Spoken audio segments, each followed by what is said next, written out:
Hello students, today our topic is cyber safety, and in this lecture we are going to discuss some basic concept related to cyber safety. So let's start. तो सबसे पहले बात करते हैं privacy की। तो privacy is the protection of personal information given online. तो जो भी आप इन्फॉर्मेशन ऑनलाइन देते हैं उसका प्रोटेक्शन के लिए टर्म यूज़ होता है, उसे हम प्रिवेसी बोलते हैं कंप्यूटर टर्मिनोलॉजी में। So in the e commerce specially it is related to the companies policies on the use of users data. तो बेसिकली ई कॉमर्स में देखिए ऑनलाइन शॉपिंग करते हैं तो हम अपनी personal information different e commerce companies को देते हैं, प्रोवाइड कराते हैं। तो ये एक्सपेक्ट किया जाता है कि वो पर्सनल इन्फॉर्मेशन किसी और पर्पज़ के लिए यूज़ नहीं होगी। तो ये बेसिकली ई कॉमर्स में ये कंपनीज़ की पॉलिसी से रिलेटेड होता है, जहाँ ये टर्म्स एंड कंडीशंस होती हैं कोई यूज़र डेटा को यूज़ नहीं कर सकती किसी भी गलत तरीके से, या किसी और के साथ शेयर नहीं कर सकते। नेक्स्ट वर्ड आता है स्कैम।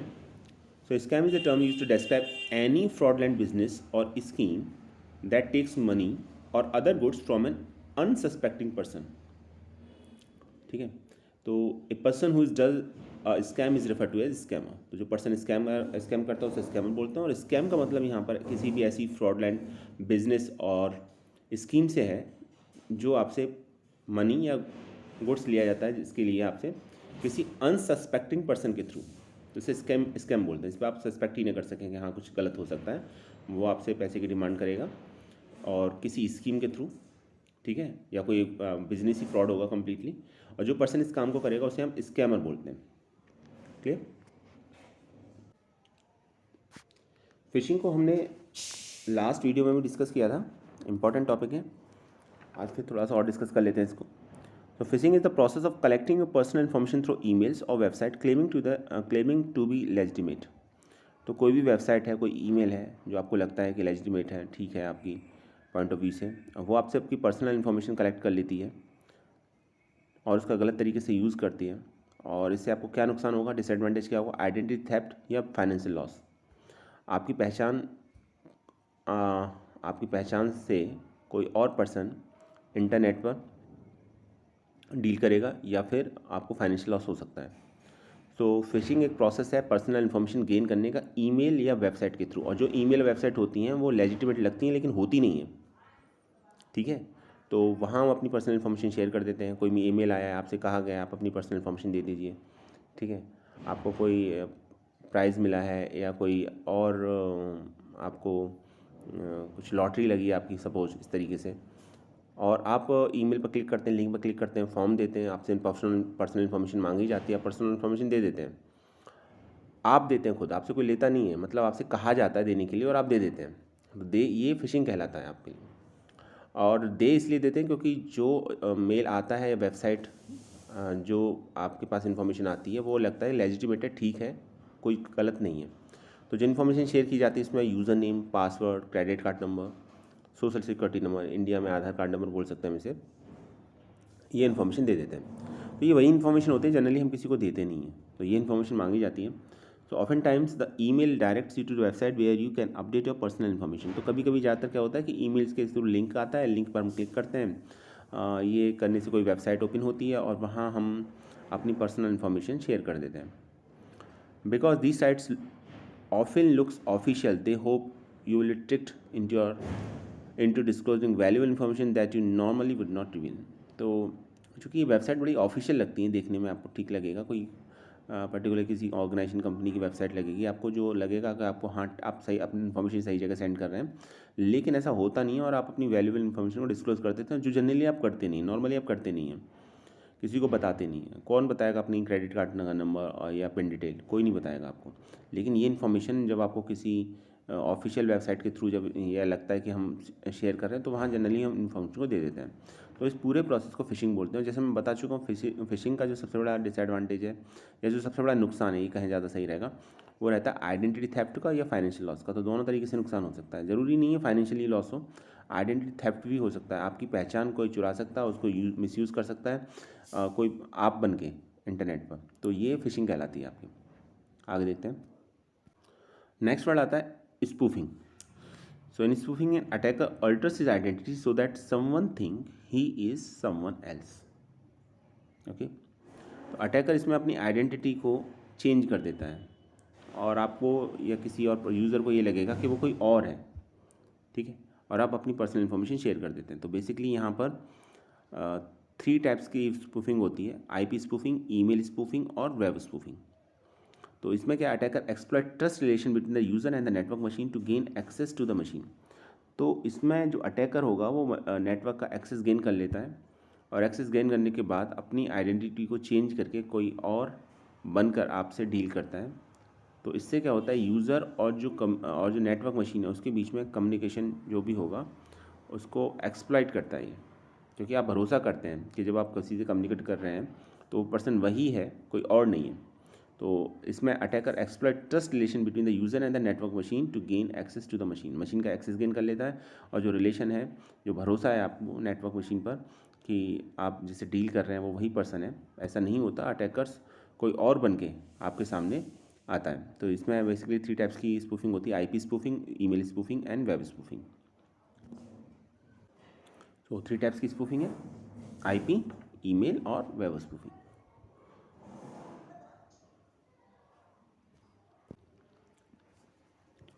अब इनके बारे में पढ़ते हैं जरा, क्या है IP स्पूफिंग, ईमेल स्पूफिंग और web spoofing. IP spoofing, attackers use IP address of another computer to acquire information और गेन एक्सेस। अटैकर किसी और कंप्यूटर का IP एड्रेस यूज़ करता है, ठीक है। IP एड्रेस आप जानते हैं, सभी कंप्यूटर का एक यूनिक IP एड्रेस होता है, लेकिन अटैकर जनरली जो हैकर होता है उनके पास एक कैपेबिलिटी होती है कि वो दूसरे कंप्यूटर का IP एड्रेस को यूज़ कर सकते हैं, या एक फेक IP एड्रेस को यूज़ कर सकते हैं, किसी और के IP एड्रेस को यूज़ कर सकते हैं कंप्यूटर के इंफॉर्मेशन एक्सेस करने के लिए। तो IP स्पूफिंग में बेसिकली अटैकर जो होता है आपका दूसरे कंप्यूटर का IP एड्रेस को यूज़ करता है। तो जब IP एड्रेस किसी और कंप्यूटर का होगा तो ये पता ही नहीं चलेगा आपको कि आपसे डील कौन कर रहा है। आपको लगेगा कि डील जो जिससे कर रहे हैं वो बहुत जेन्युइन पर्सन है, लेकिन एक्चुअली आप अटैकर से डील कर रहे होंगे उस समय। नेक्स्ट आता है email spoofing. Attacker sends emails but makes it appear to come from someone else. Attacker mail भेजता है और आपको ये लगेगा कि ये मेल आया हुआ है, जेन्युइन सोर्स है, लेकिन वो अटैकर की तरफ से होगा। और ऐसा अक्सर इसलिए होता है क्योंकि जो ईमेल एड्रेस होता है वो जो एक जेन्युइन ईमेल होता है, या जो आपके पास इन्फॉर्मेशन होती है किसी ईमेल एड्रेस की, उससे बहुत मिलती जुलती होती है। तो जनरली क्या करते हैं कि ईमेल एड्रेस को किसी और ऑफिशियल के ईमेल एड्रेस से मिलता जुलता बना देते हैं और फिर ईमेल किया जाता है। तो इसमें भी आपको इन्फॉर्मेशन आप सेंड कर देते हैं। नेक्स्ट आता है web spoofing. Attacker tricks web browser into communicating with a different web server then the user intended. तो इसमें अटैकर क्या काम करता है, इसमें वेब ब्राउज़र को इस तरीके से ट्रिक करता है कि आप किसी और वेब सर्वर पर अपनी इन्फॉर्मेशन सेंड कर देते हैं, जिस पर आप चाहते हैं वहाँ नहीं होती, किसी और वेब सर्वर पर इन्फॉर्मेशन आपकी पहुँच जाती है। तो इसे वेब स्पूफिंग बोलते हैं। इन शॉर्ट IP स्पूफिंग में IP एड्रेस चेंज करता है अपना अटैकर। ईमेल स्पूफिंग में एक मिलता जुलता आप ईमेल ID बना के किसी से डील किया जाता है, पर्सन से डील किया जाता है जिसको आप जानते हैं, पहचानते हैं। तो आपको लगेगा कि ईमेल बहुत जेन्युइन सोर्स से आया है, लेकिन वो अटैकर का होगा जो email ID original email ID से मिलती जुलती होगी। वेब स्पूफिंग में अटैकर ट्रिक करता है वेब ब्राउज़र को इस तरीके से कि आपकी इन्फॉर्मेशन किसी और वेब सर्वर पर स्टोर होती है, कहीं और पहुंच जाती है। तो ये 3 टाइप्स की स्पूफिंग थी, IP spoofing, email spoofing and web spoofing. बात करते हैं बेसिक डिफरेंस की कि स्पूफिंग और फिशिंग में क्या बेसिक डिफरेंस है, कैसे बचा जा सकता है इससे। सो पहले बात करते हैं स्पूफिंग की। Using fake email sender name so that the message appears to be from a different source, you will be trusted. If you don't know the sender, don't open it. देखिए इसमें बड़ा सीधी सी बात है कि अगर आप किसी को पहचानते नहीं, जानते नहीं हैं, तो आप उस ईमेल पर क्लिक ना करें, ऐसे किसी ईमेल आईडी को ना खोलें, किसी भी लिंक पर क्लिक ना करें, और मेक श्योर करें कि जो ईमेल है वो वैलिड सोर्स से आया है। जिस ईमेल आईडी को आप पहचानते हैं वही ईमेल आईडी है, उससे मिलती जुलती ईमेल आईडी तो नहीं है। बहुत जल्दी में किसी ऐसी ईमेल आईडी को ना ओपन करें जो आपको लगता है कि ये फेक हो सकती है। तो ये स्पूफिंग के लिए। नेक्स्ट बात करते हैं फिशिंग की। Using trusted institutional name to collect confidential information. इसमें फिशिंग में क्या होता है कि जो ट्रस्टेड इंस्टीट्यूशनल नेम्स होते हैं उनके थ्रू इन्फॉर्मेशन आपसे मांगी जाती है। आपको लगता है जैसे SBI के में आपका अकाउंट है, तो आपको लगेगा कि बैंक से मेल आया, SBI से मेल आया है, लेकिन वो मेल होगा वो SBI से नहीं होगा, वो कहीं और से होगा, ठीक है। तो आप उसमें क्या काम करना है आपको कि आपको पहले कंफर्म कर लेना है कि ये जो सोर्स है ठीक है, इन्फॉर्मेशन ठीक है, तभी आपको ओपन करना है। और कभी भी आपको अगर अपना इन्फॉर्मेशन देखनी है तो एड्रेस बार में आप कंप्लीट URL टाइप करें, बजाय इस बात के किसी लिंक पर क्लिक कर दें, तो वो ज़्यादा सही रहता है। Some common schemes look like they are often from bank और ऑफन ईबे और ask your update your account. तो कभी कभी क्या होता है कि आपके पास मैसेज आते हैं इस तरीके से कि आप अपनी फिशिंग की बात बता रहे हैं हम यहाँ पर, कि आप अपने अकाउंट की इन्फॉर्मेशन को अपडेट कर दीजिए। तो देखिए, आपसे अपडेट करने के लिए कहा जाता है, तो आप जैसे मैंने बताया कि पहले तो आपको लिंक पर क्लिक नहीं करना, ठीक है, क्योंकि फिशिंग में हो सकता है कि वो फेक वेबसाइट हो। तो आपको कंप्लीट URL टाइप करना उसका, बैंक का या जो भी इंस्टीट्यूट है उसका कंप्लीट URL टाइप करना, फिर ओपन करना है। और अब सबसे अच्छी बात तो ये है कि पहले आप कंफर्म कर लीजिए। तो जो आपके पास जो फ़ोन बुक है उसमें जो नंबर है आपके पास, ठीक है, वहाँ जाके कॉल करके पूछ लीजिए क्या ऐसा है या नहीं है। तो अगर नहीं होगा तो कंप्लीट आपको इन्फॉर्मेशन पता चल जाएगी। तो ये भी एक तरीका इससे बचने का। Don't do it. मैं लिखा हुआ था legitimate company already knows your account information. देखिए, जो लेजिटिमेट कंपनी होगी उसको पहले से आपके अकाउंट की इन्फॉर्मेशन पता होगी, तो कोई आपसे अकाउंट की इन्फॉर्मेशन मांगेगा नहीं, सीधी सी बात है। अगर कोई मांग रहा है आपसे अकाउंट की इन्फॉर्मेशन मांग रहा है कि आप अपनी अकाउंट की इन्फॉर्मेशन दे दीजिए, अपडेट कर दीजिए, ठीक है, या आपके पास कोई फ़ोन आता है कि आपसे ये कहा जाता है कि आपका अकाउंट क्लोज हो गया है और आप अपनी इन्फॉर्मेशन या अपनी पर्सनल इन्फॉर्मेशन सेंड कर दीजिए या OTP बता दीजिए, तो समझ जाइएगा कि कभी भी जो लेजिटिमेट कंपनीज़ होती हैं, ठीक है, वो आपसे कभी इस तरह की इन्फॉर्मेशन नहीं मांगती। और आपको फिर भी अगर डाउट होता है ये मांगी गई है, तो जो आपके पास कॉन्टैक्ट नंबर है, फ़ोन नंबर है उनका, उस नंबर पर क्लिक कीजिए। उस नंबर पर क्लिक मत कीजिए जो मेल में लिखा हुआ आपके पास आई है जो इन्फॉर्मेशन, ठीक है, या जो फ़ोन कॉल करके आपको बताया जा रहा है, वहाँ नहीं क्लिक करना है आपको। ऑथेंटिकेट सोर्स से ही आपको इन्फॉर्मेशन कलेक्ट करनी है और कंफर्म करना है इन्फॉर्मेशन को। सो ये लिखा है डोंट डू इट, आपको ये काम नहीं करना। Legitimate company already knows your account information. तो लेजिटिमेट कंपनी होती है उसको पहले ही पता होता है कि आपकी इन्फॉर्मेशन क्या है, अकाउंट की इन्फॉर्मेशन उसके पास होती है। तो जिसके पास है तो वो तो मांगेगा नहीं आपसे, तो मांगी जा रही है, इसका मतलब ये कहीं कुछ फ्रॉड है। And if you want to update your information call the numbers in the phone not the number in the email.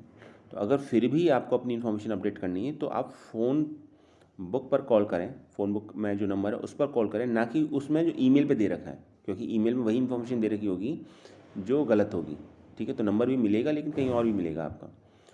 तो ये फ़िशिंग के बारे में था। आगे देखते हैं, बात करेंगे डिफरेंस की कि दोनों में क्या डिफरेंस है। तो डिफरेंस, जो फर्स्ट डिफरेंस है वो ये है, hacker tries to steal the identity to act as another individual.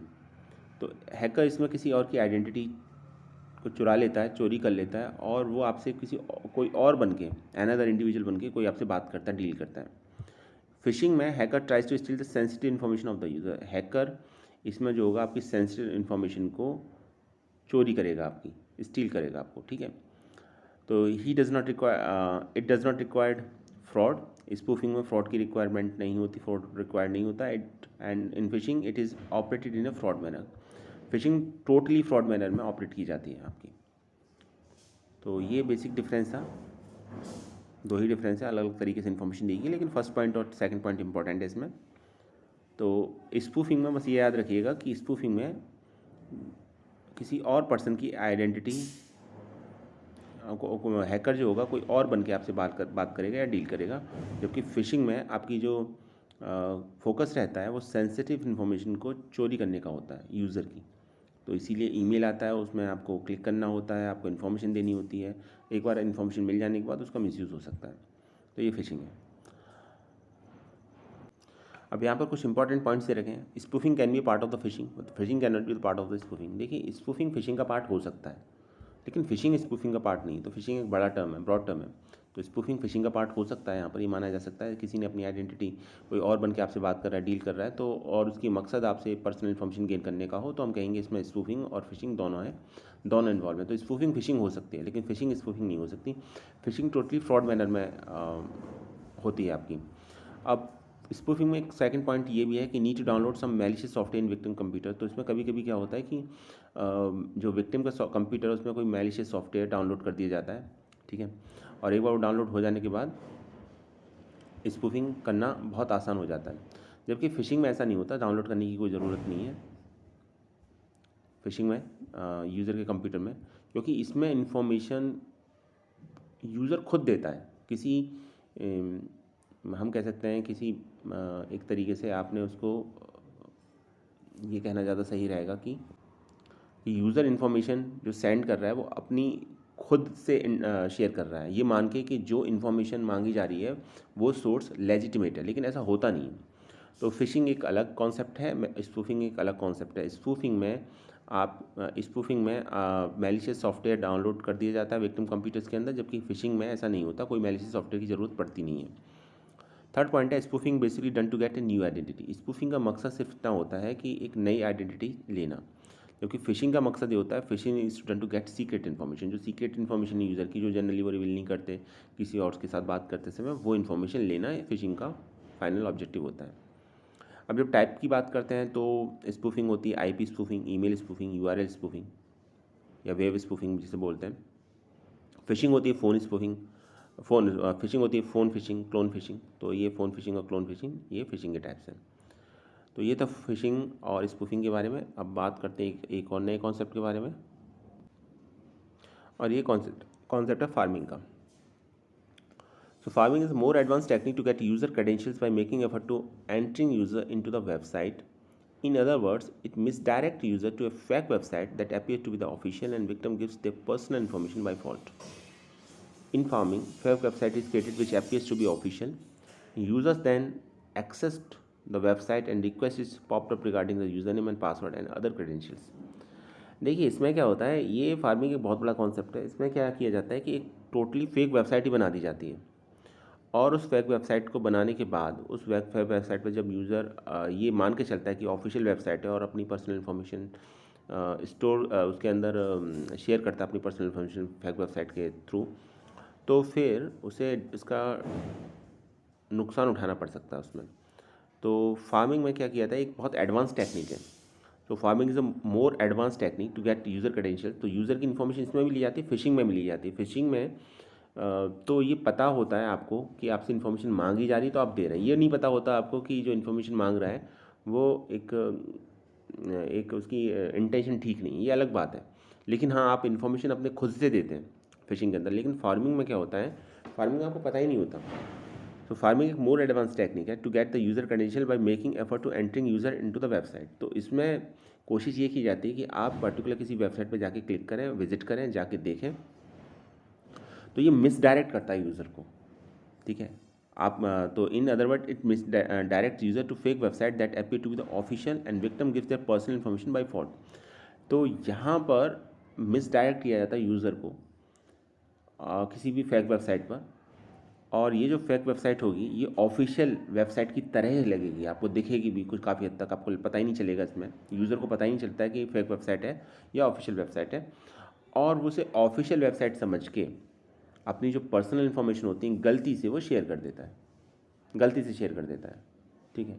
उसे पता नहीं है कि ऑफिशियल है कि ये फेक है। तो जहाँ फिशिंग में इन्फॉर्मेशन सेंड कर रहा है यूज़र इंटेंशनली, एक मेल आया है मान लीजिए, उसके थ्रू इन्फॉर्मेशन शेयर कर रहा है, तो यहाँ ऐसा है नहीं, यहाँ तो टोटली वेबसाइट ही फ्रॉड है कम्प्लीटली।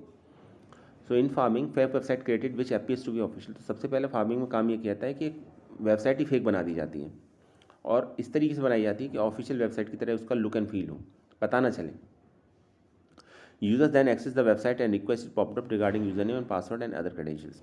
तो यूज़र जब वेबसाइट पर जाता है तो उससे इन्फॉर्मेशन मांगी जाती है, उसकी इन्फॉर्मेशन मांगी जाएगी उसके यूज़र नेम पासवर्ड से रिलेटेड, और जब वो एक बार इन्फॉर्मेशन दे देगा तो फिर उसकी कंप्लीट इन्फॉर्मेशन स्टोर हो जाती है उस वेबसाइट में। तो ये कहलाता है आपका फार्मिंग। इससे पहले एक बात और करते कॉन्सेप्ट की, जिसे बोला जाता है डीएनएस। तो डीएनएस की फुल फॉर्म होती है डोमेन नेम सर्वर्स। ये आपकी जैसे आपके पास फ़ोन बुक होती है, आपकी इन्फॉर्मेशन होती है फ़ोन बुक से, डिफरेंट कॉन्टैक्ट नंबर होते हैं, तो इसको हम internet equivalent of A phone book बोल सकते हैं, ठीक है। इंटरनेट की फ़ोन बुक बोल सकते हैं डीएनएस को, डोमेन नेम सर्वर को। So they maintain a directory of domain names and translate them to internet protocol addresses, and this is necessary because although domain names are easy for the people to remember, computers or machine access website based on IP addresses। तो सभी computer का, सभी machine का एक IP address होता है, और IP address के थ्रू एक्सेस करना आसान होता है, जो जितनी मशीन होती हैं आपकी, ठीक है, या कंप्यूटर्स होते हैं वो वेबसाइट को आईपी एड्रेसेस के बेस पर ही एक्सेस करते हैं। लेकिन जब हम बात करते हैं कि डोमेन नेम की, तो डोमेन नेम को आईपी एड्रेस में कन्वर्ट किया जाता है। डोमेन नेम को याद करना आसान होता है, आईपी एड्रेस को याद करना उतना आसान नहीं होता फॉर ए पर्टिकुलर पीपल। सो लोग डोमेन नेम को याद करते हैं, आसानी के साथ याद कर लेते हैं, समझ लेते हैं कि इसका क्या डोमेन नेम है, और domain name finally IP address में कन्वर्ट किए जाते हैं जब कभी भी कम्युनिकेशन होता है। तो इसको डोमेन नेम सर्वर्स बोलते हैं, जो एक तरीके से अब इंटरनेट की फ़ोन बुक है। तो इसकी बात हम क्यों कर रहे थे ये भी देखते हैं, ज़रा डायग्राम देखते हैं इसका। ये फार्मिंग का आर्किटेक्चर है, इसके थ्रू पता चलता है कि फार्मिंग कैसे होती है। अटैकर डीएनएस सर्वर के थ्रू यूज़र को मिसगाइड करता है, और यूज़र लेजिटिमेट वेबसाइट पर न जाके किसी फेक वेबसाइट के थ्रू जाता है। तो उसको पता ही नहीं चलता है कि वो अपनी इन्फॉर्मेशन को, अपनी जो सेंसिटिव इन्फॉर्मेशन को उसको किसी को प्रोवाइड करा रहा है, दे रहा है। तो उसे लगेगा कि जो वेबसाइट है वो लेजिटिमेट है, लेकिन एक्चुअली वो फेक वेबसाइट होगी। और ऐसा सिर्फ इसीलिए होता है क्योंकि अटैकर डीएनएस सर्वर के थ्रू डील करता है इसमें यूज़र से। आगे देखते हैं, तो डिफरेंस की बात करते हैं यहाँ पर। फिशिंग और फार्मिंग में क्या डिफरेंस है, देखिए क्लियरली लिखा हुआ है। In phishing attackers try to find the sensitive information of user by the means of electronic communication illegally, and in pharming is a more advanced technique to get the user credentials by making efforts to entering users into the website। तो fishing में ये बात बिल्कुल clear हो जानी चाहिए आपकी कि सेंसिटिव इन्फॉर्मेशन जो होती है यूज़र की, वो इन यूज़र खुद प्रोवाइड कराता है, और जो प्रोवाइड कराएगा वो बेसिकली ये मान के कि ईमेल जो है, जहाँ से आया है ईमेल, वो करेक्ट ईमेल है और लेजिटिमेट है, ये मान के वो अपनी इन्फॉर्मेशन को प्रोवाइड करा देता है। जबकि फार्मिंग एक ज़्यादा एडवांस टेक्निक है। फिशिंग आसान है as compare to the pharming. Pharming कहीं ज़्यादा एडवांस टेक्निक है, जिसमें टोटली वेबसाइट ही फेक होती है। तो यूज़र उस फेक वेबसाइट पे आके क्लिक करता है, अपनी पर्सनल इन्फॉर्मेशन जाने अनजाने में वहाँ पर प्रोवाइड करा देता है। ठीक है, तो उसे पता ही नहीं चलेगा कि ये वेबसाइट आपकी सही वेबसाइट है या एक फेक वेबसाइट है। सो इन फिशिंग, जैसे क्लियरली लिखा हुआ था first point, in phishing attackers tries to find the sensitive information of the user by the means of electronic communication illegally. तो इसमें अटैकर का जो ऑब्जेक्टिव रहता है वो ये रहता है किसी भी तरीके से यूज़र से, ठीक है, इन्फॉर्मेशन को ले लिया जाए इलेक्ट्रॉनिक कम्युनिकेशन के थ्रू, इलीगली लिया जाएगा ऑब्वियसली। फार्मिंग एक ज़्यादा एडवांस टेक्निक है, तो pharming is the more advance technique to get the user credential by making effort to entering user into the website. तो यूज़र को वेबसाइट पर पहले समहाउ ये कहा जाता है कि किसी तरीके से अगर वो फेक वेबसाइट पर पहुंच गया तो वहाँ से उसकी इन्फॉर्मेशन जो भी अपना दे रहा है, अपना पासवर्ड, अपनी पर्सनल इन्फॉर्मेशन, अपना अकाउंट नंबर टाइप कर रहा है, तो ऑब्वियसली वो कहीं और जाके स्टोर हो रही होगी। तो ये पता चल जाता है कि इसकी पर्सनल इन्फॉर्मेशन को ईजिली फार्मिंग में के थ्रू एक्सेस किया जा सकता है। तो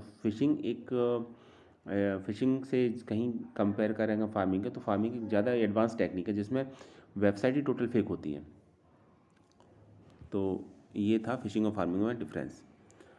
एक और डिफरेंस है, सेकंड पॉइंट इंपॉर्टेंट है इसमें।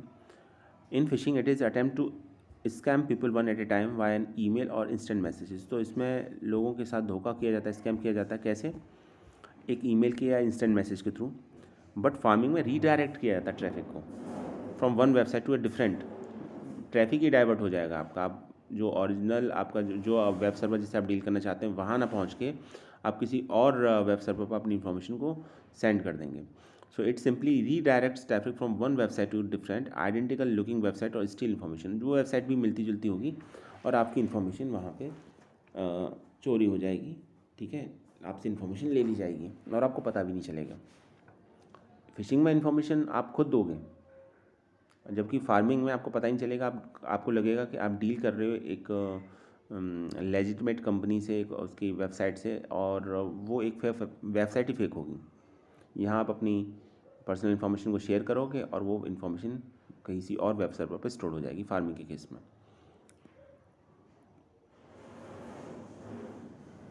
आगे देखते हैं। अभी 3 पॉइंट्स बहुत इंपॉर्टेंट है इसके। Phishing it is relatively easy to initiate and identify. देखिए फिशिंग को अप्लाई करना बहुत आसान है as compare to pharming. Pharming से अगर हम कंपेयर करें तो फिशिंग एक ईजी प्रोसेस है। इसे इनिशिएट करना भी आसान है, आइडेंटिफाई करना भी आसान है। फिशिंग को पहचान सकते हैं, आपके साथ फिशिंग हो रही है आप पहचान सकते हैं, लेकिन फार्मिंग के साथ ऐसा नहीं है। It is more difficult to accomplish and identify. इसको फार्मिंग को अकम्प्लिश करना भी मुश्किल है और इसको आइडेंटिफाई करना भी मुश्किल है। फिशिंग को आइडेंटिफाई करना भी आसान है और अकम्प्लिश करना भी आसान है, इनिशिएट करना भी आसान है, लेकिन फार्मिंग के साथ ऐसा नहीं है। तो ये फिशिंग और फार्मिंग में दोनों में एक बड़ा डिफरेंस है, क्योंकि फार्मिंग में तो एक आपको कंप्लीट एक वेबसाइट ही फेक बनानी होगी। सेकंड देखिए इसमें फिशिंग में, phishing involves a fraudulent email containing link to the website seeking personal details from users. तो ईमेल फिशिंग में क्या होता है, एक जनरली एक ईमेल आता है, ईमेल में एक लिंक होता है और लिंक से एक वेबसाइट ओपन होती है जहाँ आप अपनी पर्सनल इन्फॉर्मेशन दे देते हैं। लेकिन फार्मिंग में ऐसा नहीं होता। It poisons the DNS server, redirect the user to a different website. ये यूज़र को ही किसी दूसरी वेबसाइट पर पहुँचा देता है, ठीक है। तो ये काम होता है फार्मिंग का। तो डीएनएस सर्वर के थ्रू इम्प्लीमेंट होती है फार्मिंग आपकी। फिशिंग यूजेस मेल, तो फिशिंग मेल के थ्रू होती है, और farming uses website, farming website के थ्रू होती है। तो ये बेसिक डिफरेंस है फिशिंग और फार्मिंग के बीच में। कल हमने ये डायग्राम बताया था, आपको दिखाया था डिफरेंट टाइप्स के साइबर क्राइम। तो इसमें हम फिशिंग को तो ऑलरेडी डिस्कस कर चुके हैं, ठीक है, और इम्पॉर्टेंट भी है एग्जाम के पॉइंट ऑफ व्यू से। एक और कॉन्सेप्ट देखते हैं, सलामी attack. So salami slicing in information security. A salami attack is a series of minor attacks that together result in a large attack. Computer ideally suited to automating this type of attack. तो सलामी attack में क्या होता है, छोटे छोटे minor attacks होते हैं जिसका रिजल्ट जो होगा फाइनली एक लार्ज अटैक के फॉर्म में होता है। तो कंप्यूटर जो होते हैं वो बेसिकली आइडियली सूटेड करते हैं इस टाइप के अटैक को, जिसे सलामी अटैक बोला जाता है। तो बेसिक कॉन्सेप्ट सलामी अटैक का ये है कि माइनर अटैक किए जाते हैं कंप्यूटर में, और वो माइनर अटैक बाद में एक लार्ज अटैक की फॉर्म में आपका रिजल्ट प्रोवाइड कराते हैं। तो इस तरह के अटैक को सलामी अटैक बोला जाता है, और ये भी एक आपका साइबर क्राइम है। एक कॉन्सेप्ट और आता है प्लेगरिज्म का, तो इसको भी जानना जरूरी है आपको। Plagiarism is using another person ideas in your writing without giving credit to that person. तो किसी दूसरे पर्सन के आइडियाज़ को यूज़ करना और उसे क्रेडिट ना देना प्लेगरिज्म कहलाता है। आइडिया किसी और का यूज़ आप कर रहे हो और उसे क्रेडिट भी नहीं दे रहे हो, ठीक है। सो हम कह सकते हैं in other words, plagiarism is कॉपिंग information and not giving the author credit of it. तो जिसका भी आइडिया है, जिसकी भी इन्फॉर्मेशन है, उसको आप क्रेडिट ना देके, उसके ऑथर को क्रेडिट ना देके आप उसकी इन्फॉर्मेशन को कॉपी कर रहे हो, तो ये प्लेगरिज्म कहलाता है। तो इन शॉर्ट हम कह सकते हैं plagiarism is an act of stealing someone else creativity, ideas और लैंग्वेज। तो किसी भी पर्सन की क्रिएटिविटी, उसके आइडियाज़ को, उसकी लैंग्वेज को स्टील करना आपका प्लेगरिज्म कहलाता है। So plagiarism is an act of stealing someone else creativity, ideas और language, and it is considered to be the cheating and a corrupt act. तो एक चीटिंग मानी जाती है, करप्ट एक्ट माना जाता है। In advance countries with high standard of education plagiarism is considered to be an academic crime. तो कुछ कंट्रीज़ में, जहाँ एडवांस कंट्रीज स्पेशली, वहाँ प्लेगरिज्म को एक एकेडमिक क्राइम माना जाता है। But it is often goes unnoticed in some countries including Cambodia. पर कुछ कंट्रीज़ में इसको क्राइम नहीं माना जाता, साइबर क्राइम नहीं माना जाता, जैसे कम्बोडिया है, ठीक है। तो वहाँ कुछ ज़्यादा इसका मैटर नहीं करता। लेकिन देखिए, इलीगल है नहीं है इस पर डाउट हो सकता है। कुछ कंट्रीज़ में, एडवांस कंट्रीज़ में इसे इलीगल माना जाता है, साइबर क्राइम माना जाता है, कहीं साइबर क्राइम नहीं माना जाता। तो ये एक अलग बात है, लेकिन अनएथिकल है ये कंफर्म है। तो प्लेगरिज्म क्या होता है, plagiarism act of stealing someone else creativity, ideas और लैंग्वेज। अब इसके अगर टाइप्स की बात करें तो बेसिकली 2 टाइप्स में डिवाइड किया जा सकता है, deliberate plagiarism and accidental plagiarism. तो डेलिबरेट प्लेगरिज्म में क्या आएगा, रीराइटिंग फ्रॉम बुक्स और articles, copying and pasting from web pages and online source to create data, patchwork writing, buying downloading on borrowing a paper. Deliberate में हम intentionally काम करते हैं, जैसे हम किसी और की बुक से आर्टिकल्स वगैरह अपनी या कोई और दूसरी बुक हम लिख रहे हैं और उसमें कंटेंट किसी और बुक का है आपका, ठीक है, और हम उसे क्रेडिट नहीं दे रहे हैं, या हम कॉपिंग और पेस्टिंग करते हैं वेब पेजेस से।